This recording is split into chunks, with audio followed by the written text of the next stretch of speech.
Puji Tuhan, shalom Bapak Ibu Saudara.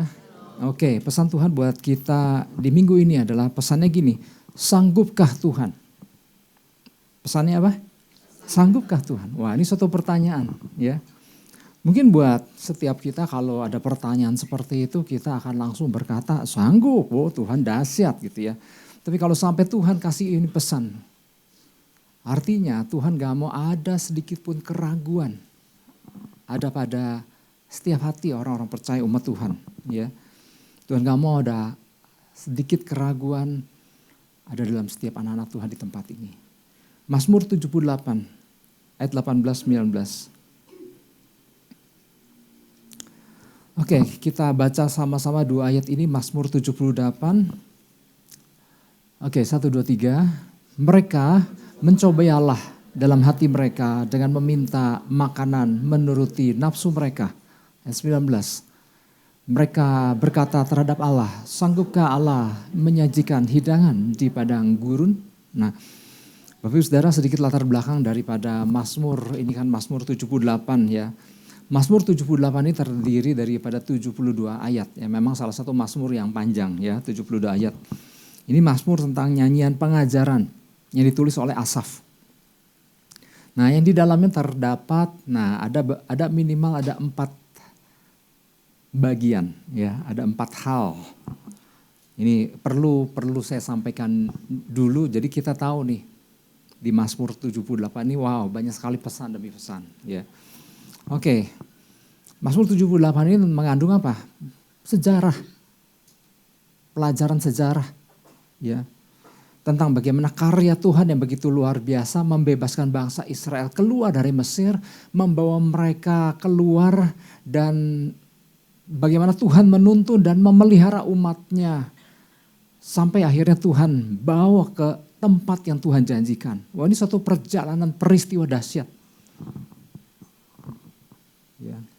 Bagaimana cara Tuhan kasih makan mereka di perjalanan, bagaimana Tuhan pelihara, bagaimana Tuhan lindungi. Dan itu Tuhan mau itu membekas di dalam hati setiap orang percaya bahwa ada Tuhan yang dahsyat, yang sanggup melakukan perkara-perkara itu. Kemudian di dalam Mazmur 78 itu yang pertama ya, tentang pengajaran sejarah. Yang selanjutnya adalah terdapat apa? Ketidaksetiaan umat Tuhan. Ketidaksetiaan bangsa Israel. Ya. Ini menggambarkan bahwa di perjalanan keluarnya bangsa Israel menuju tanah perjanjian diwarnai dengan berbagai pemberontakan. Diwarnai dengan berbagai apa? Ketidakpercayaan yang menyebabkan Tuhan marah. Yang menyebabkan Tuhan melepaskan tulahnya, melepaskan hukuman atas umat Tuhan, tulah dan kematian ya. Kalau kita ingat perjalanan bangsa Israel, wow, diwarnai dengan hal-hal seperti itu, diwarnai dengan pemberontakan. Bagaimana mereka berulang kali mencobai Tuhan, bagaimana mereka berulang kali sungut dan menolak Tuhan. Itu bagian yang kedua. Bagian yang ketiganya, Mazmur 78 ini mengandung apa? Kesetiaan Tuhan. Wow, ini luar biasa. Ya. Jadi di dalam Mazmur 78, meskipun umat Tuhan memberontak, Tuhan tetap setia. Di situ Tuhan menunjukkan apa? Kekuatannya, Tuhan menunjukkan pemeliharaannya, Tuhan menyatakan kasih-Nya. Di tengah umat Tuhan yang bandel, yang bersungut-sungut, yang menggerutu, yang memberontak, yang tidak percaya. Dan tidak setia, tapi Tuhan tetap menyatakan kesetiaannya. Wah, ini luar biasa. Nah, di bagian keempatnya dari Mazmur 78, tadi pelajaran sejarah, tadi ketidaksetiaan umat Tuhan, yang ketiga kesetiaan Tuhan, yang keempat Tuhan mau generasi-generasi selanjutnya daripada orang percaya untuk diceritakan terus-menerus tentang adanya Tuhan yang dahsyat, yang pelihara umatnya, Tuhan yang punya rancangan yang luar biasa. Ya. Jadi kalau kita baca Mazmur 78, di situ ada penggalan tentang bagaimana pentingnya orang tua mendorong anak-anaknya, menceritakan anak-anaknya kisah-kisah betapa dahsyatnya Tuhan. Agar generasi selanjutnya apa? Agar generasi selanjutnya enggak kehilangan kekaguman akan Tuhan. Akan generasi selanjutnya tetap menjadi generasi yang mengenal Tuhan, yang mengasihi Tuhan. Nah inilah latar belakang daripada Mazmur 78. Ya, pesan Tuhannya adalah sanggupkah Tuhan. Ya. Nah kembali ke ayat 18-19 yang menjadi inti daripada pesan Tuhannya. Ya, secara spesifik Tuhan nyatakan ayat 18-19. Ya. Kembali ke ayat 18-19 yang menjadi dasar pesan Tuhan. Di bagian ini adalah bagian yang menceritakan ketidaksetiaan atau kekurang ajaran umat Tuhan terhadap Tuhan. Nah jadi kalau Tuhan menekankan ayat 18-19 nih artinya gini, Tuhan ada pesan buat kita. Bagaimana belajar kepada umat Israel di tengah penyertaan pemeliharaan Tuhan mereka tidak percaya. Ya bagian ini adalah bagian menceritakan apa? Ketidaksetiaan dan kekurang ajaran umat Tuhan. Sebetulnya kalau kita perhatikan ya, yang jadi penekanan kan ayat 18-19. Tapi beberapa ayat sebelum ayat 18 itu sebetulnya luar biasa tuh sebetulnya. Ya, bagaimana ya kalau perlu sambil baca Alkitabnya tentunya ya. Tapi gini saya ceritakan aja. Di ayat-ayat sebelum 18 di situ diceritakan bagaimana Tuhan menuntun umatnya keluar dari Mesir. Bagaimana Tuhan membelah laut.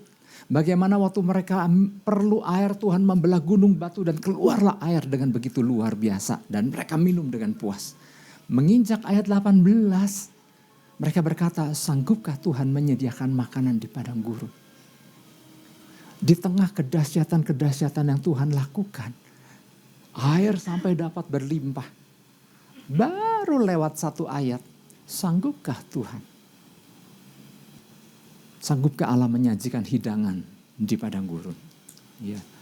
Ini bukan sekedar pertanyaan biasa tentang umat yang sedang lapar. Kira-kira Tuhan sanggup gak ya? Ini berbicara tentang sikap yang kurang ajar. Setelah perkara demi perkara dahsyat Tuhan nyatakan. Kemudian respon mereka gini. Kalau makanan sanggup gak ya? Adalah sikap merendahkan Tuhan dengan mempertanyakan kemampuan Tuhan. Padahal gini. Hal-hal dahsyat Tuhan sudah nyatakan. Nah ini jadi pesan Tuhan. Ini jadi pesan Tuhan buat kita bahwa Tuhan melalui pesannya ini sedang menyatakan kepada kita umatnya untuk jangan sekali-kali mempertanyakan Tuhan.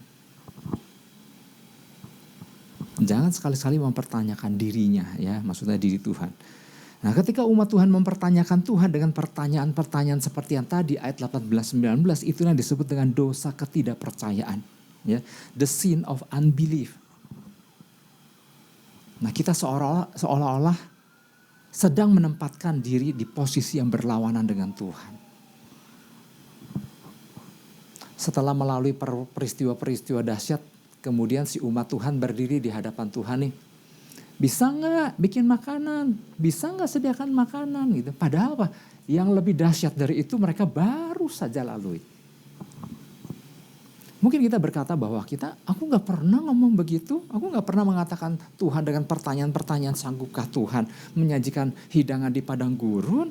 Ya betul mungkin kita gak mengatakannya secara langsung. Tapi gini, jangan-jangan tanpa disadari berbagai sikap hati yang diungkapkan telah menempatkan diri kita di posisi yang sama. Yaitu mempertanyakan atau mungkin merendahkan Tuhan tanpa disadari. Ya samalah dengan tahun lalu ketika tidak terjadi lonjakan-lonjakan di dalam kehidupan sepertinya tahun ini juga kurang lebih sama. Itu kan kadarnya sama sebetulnya. Kita lihat aja lah tahun ini aku sih gak terlalu berharap banyak. Itu apa? Itu kadarnya sama. Ya yang penting mah jalanlah hari lepas hari lah. Tanpa berharap banyak tentang hal-hal yang luar biasa yang Tuhan bisa lakukan. Ya jalani aja lah. Tahun lalu kayak gitu, tahun IEG kurang lebih sama gitu ya. Nah itu artinya apa? Sikap hati yang menyatakan, kayaknya mah Tuhan begitu-begitu aja ya. Ini adalah sikap merendahkan Tuhan. Apakah Tuhan gak sanggup? Maka pesan Tuhan yang Tuhan berikan buat kita, sanggupkah Tuhan? Nah perkataan-perkataan seperti ini dianggapnya seperti perkataan rendah hati ya. Namun sesungguhnya orang yang bersikap seperti ini sedang merendahkan kuasa Tuhan. Seolah-olah dirinya gak penting. Seolah-olah Tuhan tidak sanggup untuk melakukan hal yang besar di dalam hidupnya. Tuhan seolah-olah gak sanggup melakukan perkara-perkara luar biasa di hari-hari ke depan di tahun 2026 ini. Padahal kalau kita menyadarinya Bapak Ibu Saudara, ini tanggal berapa ya? 13 ya. Kita baru memasuki tahun yang baru di hari ke-13 ya. Kalau kita ada hari ini, kalau kita menyadari kalau kita ada sebagaimana kita ada, kita pikir itu karena kekuatan kita? Oh, penyertaan Tuhan Bapak Ibu Saudara, katakan amin. Kalau bisa nyampe hari ini nih ke gereja Tuhan. Karena perlindungan Tuhan loh. Dan yang sering kali gak sedikit orang percaya gak menyadari akan perkara-perkara seperti itu. Ini jadi gini, ini sebetulnya masih ada kaitannya dengan pesan Tuhan minggu lalu, gunakan kacamata Tuhan. Ya, jangan karena kita nggak melihat secara supranatural maka kita berkata bahwa nggak terjadi apa-apa sepanjang perjalanan kita. Jangan kita pikir sepanjang 2025 kita lalui, jangan kita pikir aman karena kita begitu hati-hati berjalan. Oh enggak, kalau kita bisa melihat secara supranatural betapa penyertaan, perlindungan, pemeliharaan Tuhan yang luar biasa. Katakan amin. Ada seorang anak muda Bapak Ibu Saudara. Anak muda ini adalah anak muda Kristen biasa, orang anak biasa rata-rata gak gitu dekat sama Tuhan. Dia merasa hidup yang dia jalani adalah hidup yang biasa, datar-datar aja gitu ya. Suatu kali dia dibukakan Tuhan ya untuk bisa melihat apa yang terjadi di alam supranatural. Wow, saya rasanya dulu pernah cerita ini. Anak ini dibukakan Tuhan, ya sama-sama kisah bujang Elisa kan. Celakalah Tuhan yang mengepung kita begitu banyak pasukan Aram. Maka waktu dicelikkan matanya dia melihat bahwa yang menyertai dia. Yang menyertai Elisa dan bujangnya. Pasukan tentara sorgawi jauh lebih besar. Nah anak muda ini dicelikkan. Bisa melihat secara supranatural. Dan dia bercerita bahwa betapa perjalanan dia dari rumah menuju ke sekolah. Bagaimana dia melihat jerat demi jerat si iblis.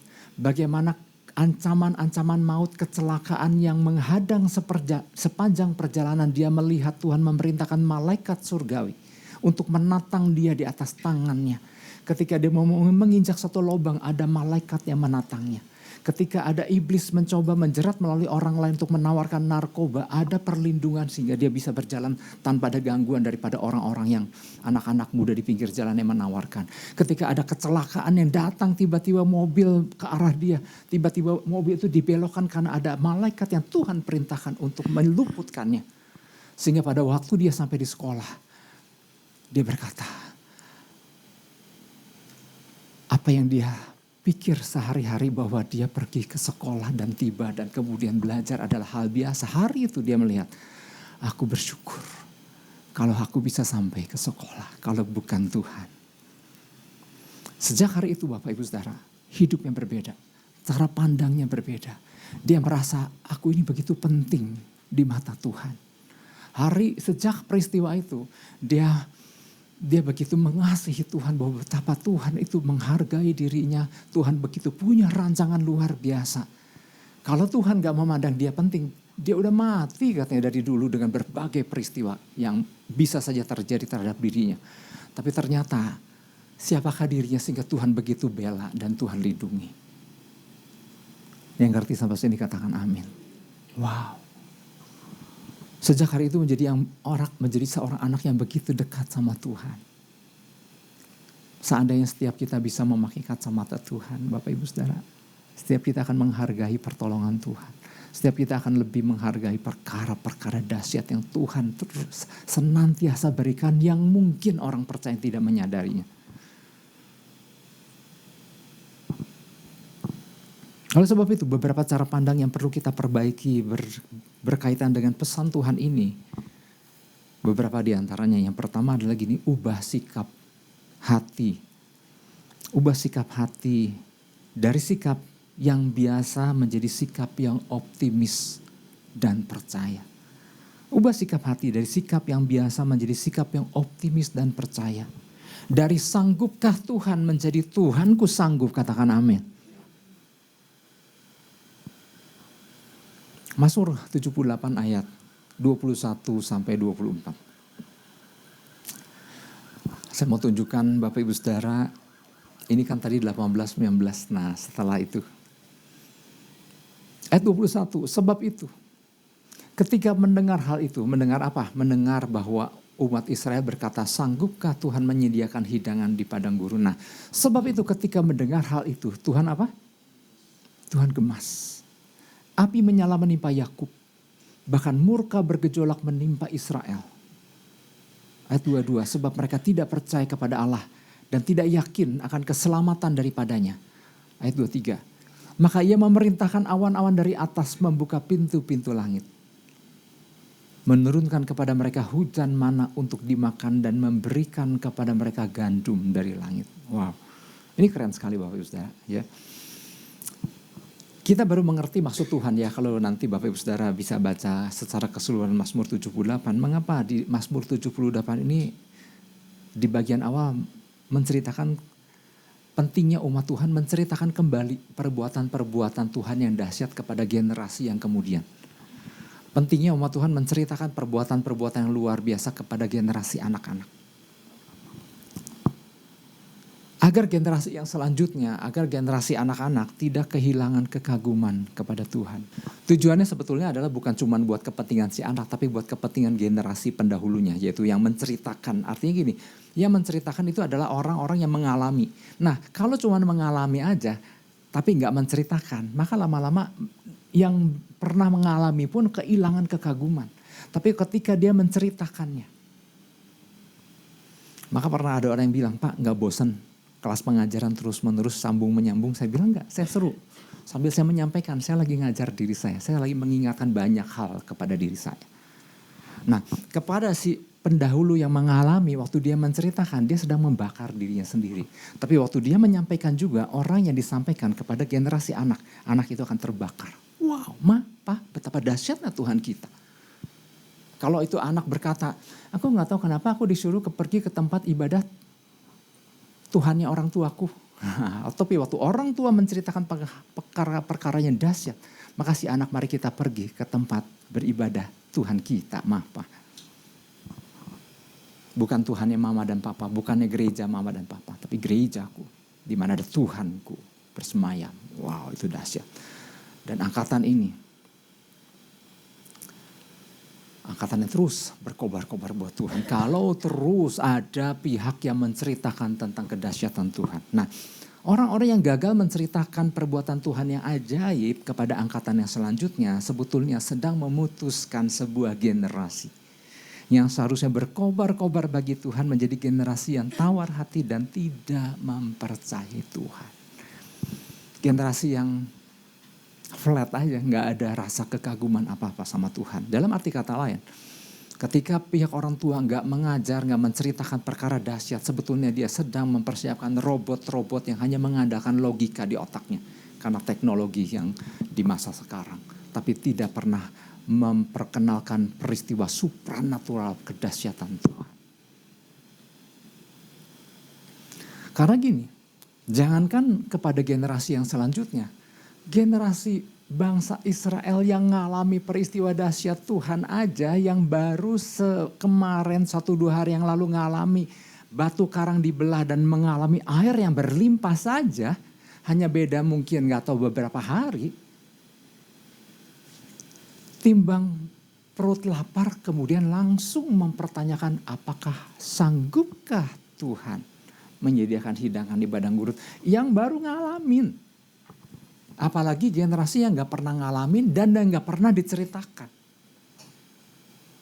Ya. Artinya apabila orang percaya tidak terus menerus membangun iman. Apabila orang percaya tidak terus menerus diingatkan tentang perkara-perkara dahsyat tentang Tuhan. Ditambah membuang segala kotoran-kotoran dan segala sampah-sampah. Dan berada di dalam lingkungan yang terus menerus bercerita tentang kedahsyatan Tuhan.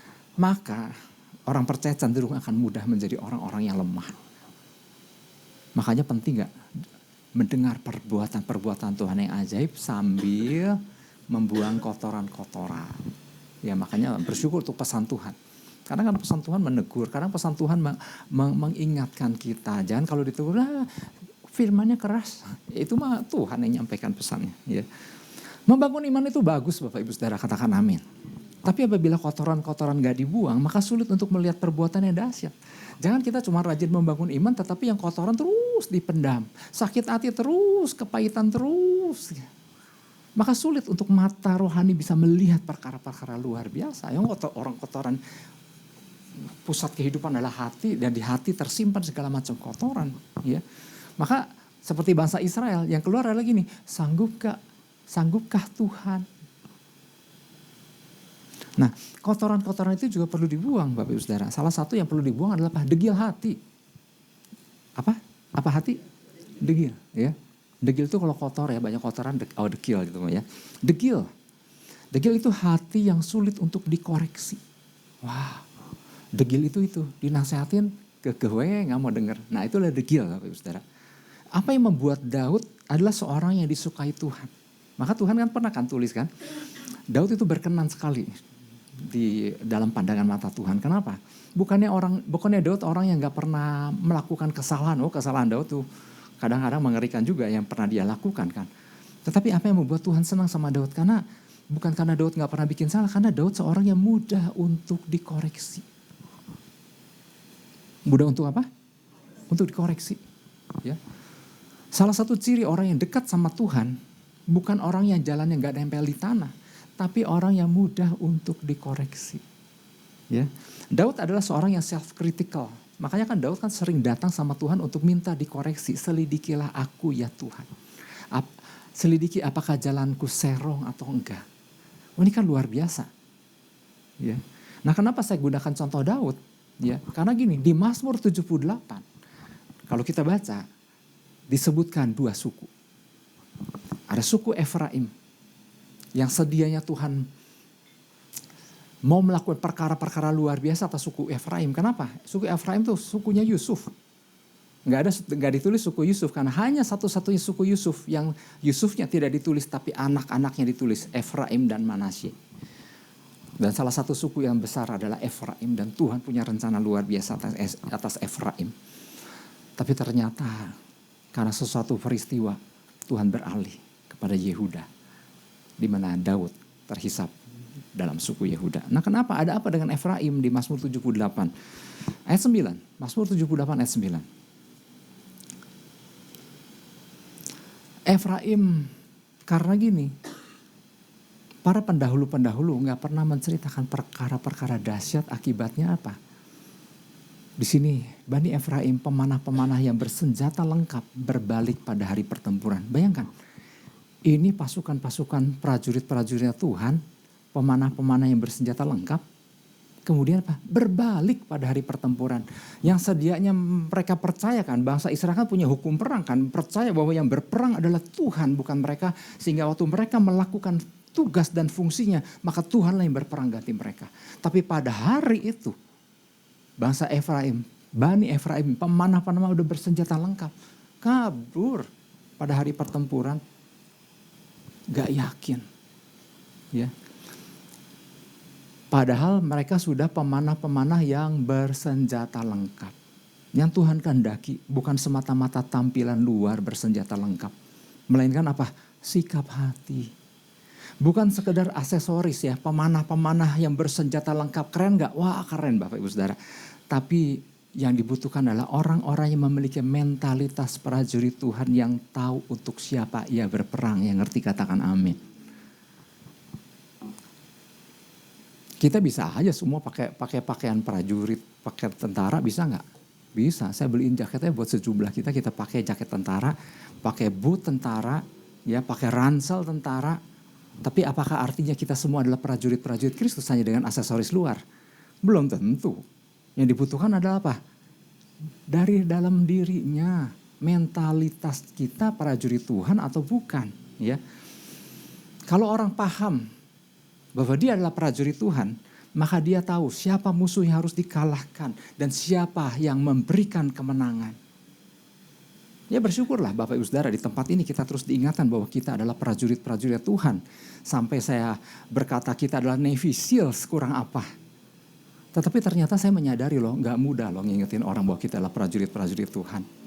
Pada waktu rapat kemarin saya sempat pulang. Memang pulang, kita semua pulang. Saya sempat cerita sama istri sama anak. Saya jadi malu tadi saya bilang. Saya begitu menggebu-gebu cerita tentang prajurit Tuhan sampai Navy SEAL, sampai betapa pengalaman dulu menjadi tentara, bukan dulu menjadi tentara, melihat tentara yang begitu luar biasa. Seandainya kita adalah prajurit-prajurit Tuhan, saya sampai malu, ternyata enggak semua nangkep ya saya bilang. Ternyata saya aja yang menggebu-gebu, tapi seharusnya kita yang menggebu-gebu, seharusnya kita sadar bahwa kita prajurit-prajurit Tuhan, katakan amin.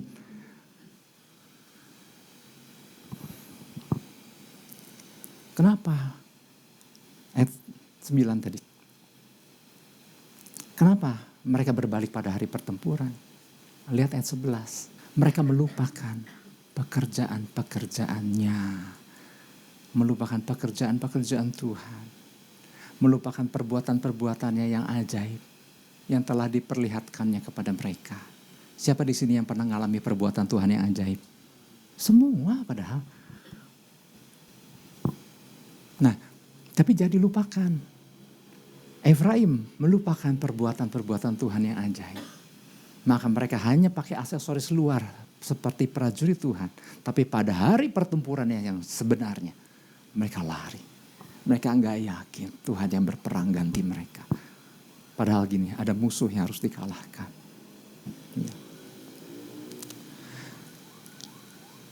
Nah, di bagian akhir daripada Mazmur 78, pemazmur katakan, ada Bani Yehuda. Bani Yehuda ini adalah Bani yang suka memuji dan menyembah. Arti kata Yehuda adalah memuji Tuhan. Bani Yehuda adalah Bani yang suka memuji dan menyembah Tuhan. Mereka di sini kata membangun, orang-orang yang membangun tempat kudus bagi Tuhan. Dan dipilihnya Daud untuk menggembalakan umat Tuhan. Ya. Jadi orang-orang yang tahu memuji dan menyembah Tuhan seharusnya adalah orang-orang yang tahu bertindak benar. Katakan amin. Orang-orang yang pemuji penyembah Tuhan harusnya orang tahu yang sadar terlebih dahulu bahwa dia adalah prajurit-prajuritnya Tuhan yang tidak membiarkan musuh seenaknya berdiri. Yang gak membiarkan musuh seenaknya tertawa kemenangan. Oh, musuh ketawa kemenangan disikat kalau kita prajurit Tuhan. Ya. Tahu bersikap kepada Tuhan dan tahu memperlakukan musuh sebagaimana seharusnya. Itulah pasukan pemuji dan penyembah Tuhan. Saya menarik ya, saya lihat Mazmur 78, oh iya. Ada dua suku, ada Efraim, ada padahal penekanannya tadi di ayat 18 dan 19. Oke, gak apa-apa, mampir dulu ke situ. Jadi yang pertama adalah gini, ubah sikap hati dan sikap yang biasa menjadi sikap yang optimis dan percaya. Dari sanggupkah Tuhan menjadi Tuhanku sanggup. Itu yang pertama.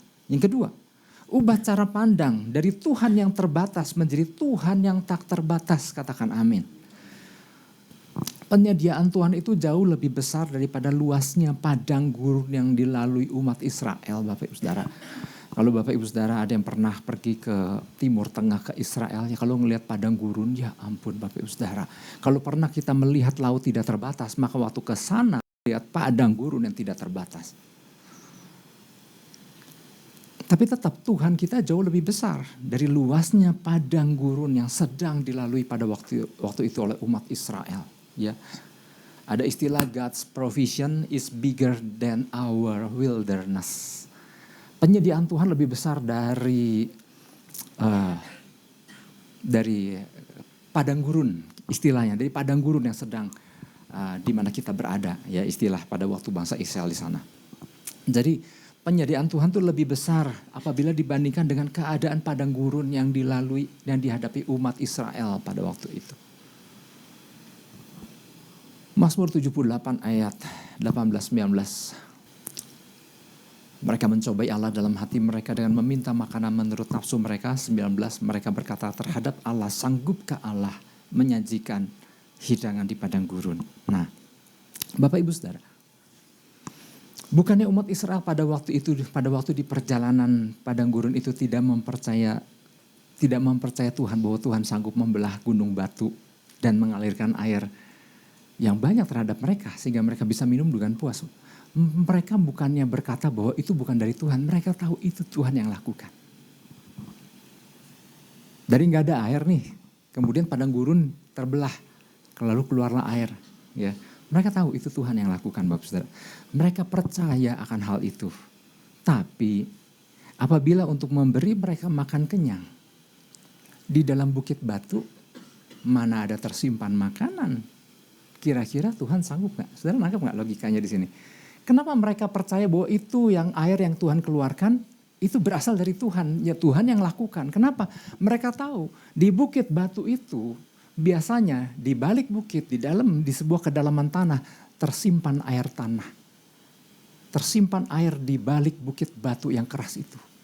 Sehingga gini, maka mereka percaya bahwa Tuhan sanggup mengalirkan air karena air memang sudah tersimpan di balik bukit batu. Tapi mereka tahu di balik bukit batu tidak ada roti. Di balik bukit batu sudah pasti tidak tersimpan daging. Maka mereka berkata, sanggupkah Tuhan menyajikan hidangan di padang gurun? Jadi gini, percayanya mereka karena apa? Logikanya jalan.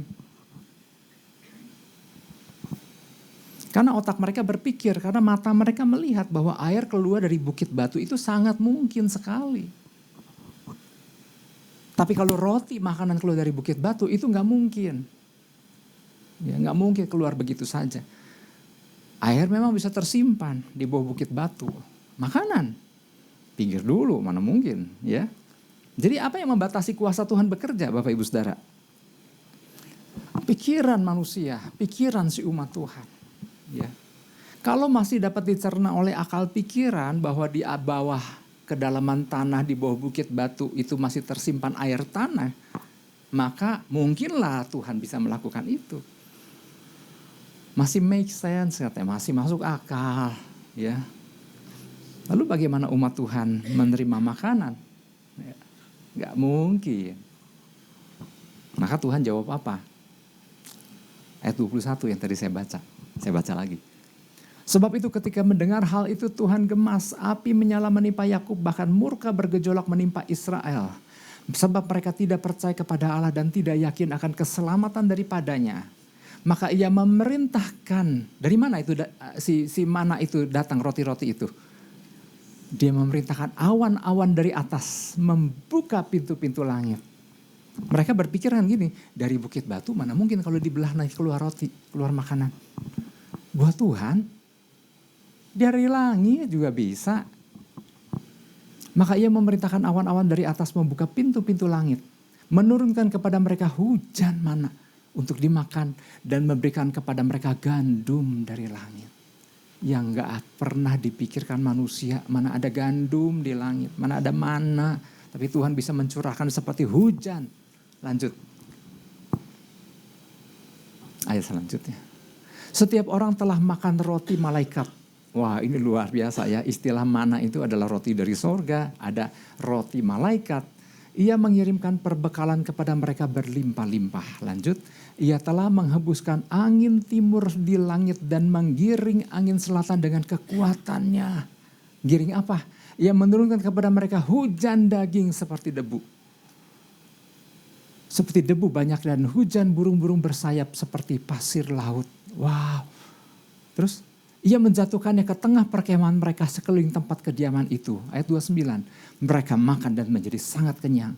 Ia memberikan kepada mereka apa yang mereka inginkan. Hebat gak? Jadi kalau pertanyaannya, sanggupkah Tuhan? Aduh, buat Tuhan Maya. Burung puyuh disuruh datang dari angin, pakai angin, digiring begitu banyak. Kemudian gini, apakah kemudian umat Israel, yuk sekarang pakai tali kenur di ujungnya ada kait. Kayak mancing ke air, ini mancingnya ke atas. Gitu ya. Tarik satu burung gitu gak? Semua dijatuhkan udah kayak hujan. Wow, kalau Tuhan kasih pesan ini. Jangan cuma saya seru sendiri Bapak Ibu Saudara. Bayangkan, apa sih yang Tuhan gak bisa lakukan? Katakan amin. Wow.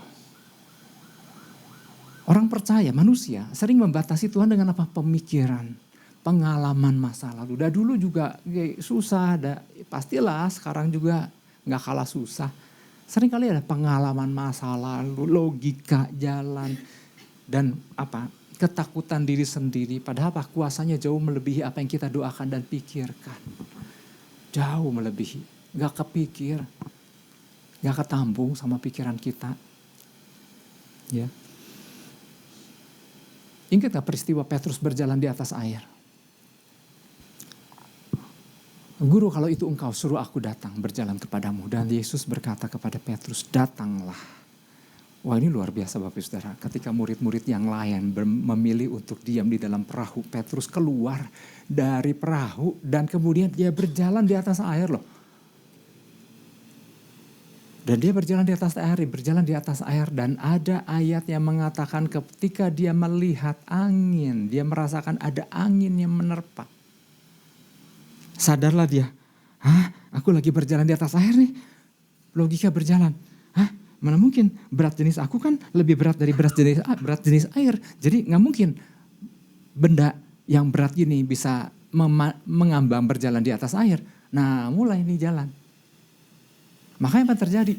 Jatuhlah tenggelam Petrus. Meskipun sebetulnya udah tinggal sejangkauan lagi sama Yesus. Kenapa? Ini jalan. Otak, pemikiran yang segede bapau. Sebenarnya gini Bapak Ibu Saudara, otak manusia itu kurang lebih segede genggaman tangan. Dan kalau manusia itu, saya lupa ya, ini karena kebetulan keinget aja. Yang paling jenius pun Albert Einstein sekalipun, hanya menggunakan otaknya nggak full. Yang jenius pun nggak menggunakan otaknya dengan full. Apalagi yang biasa-biasa aja. Jadi manusia itu pakai otak itu baru sedikit. Tapi giliran untuk kuasa Tuhan, seluruh kemampuan otak dipakai. Mana mungkin. Tuhan kita mah jauh dari otak segala pemikiran manusia Bapak Ibu Saudara. Katakan amin. Wow. Kalau kuasa Tuhan, kadang gini, kuasa Tuhan juga bisa dibatasi dengan apa? Dengan pengalaman masa lalu. Kalau kata ahli 2025, tahun 2025, keadaan ekonomi itu nggak mudah, ekonomi Indonesia. Lalu banyak pendapat para pakar berkata memasuki 2026, kondisi 2026 pun ekonominya tidak lebih baik. Itu kata pemikiran manusia, itu kata pemikiran para ahli. Ditambah ada track record perkataan mereka di tahun lalu, ada historinya. Ya. Tapi ingat, kuasa Tuhan nggak bisa dibatasi dengan pendapat para ahli, katakan amin Bapak Saudara. Ada kuasa Tuhan yang mampu bekerja di tengah padang gurun sekalipun, katakan amin. Oleh sebab itu Bapak Saudara, Tuhan melalui pesan ini sedang berkata kepada kita semua bahwa Dia adalah Tuhan yang dahsyat, katakan amin. Ya. Seperti keadaan Israel di padang gurun pada waktu itu yang memang tidak terdapat apa-apa, tapi bukannya Tuhan patut diragukan.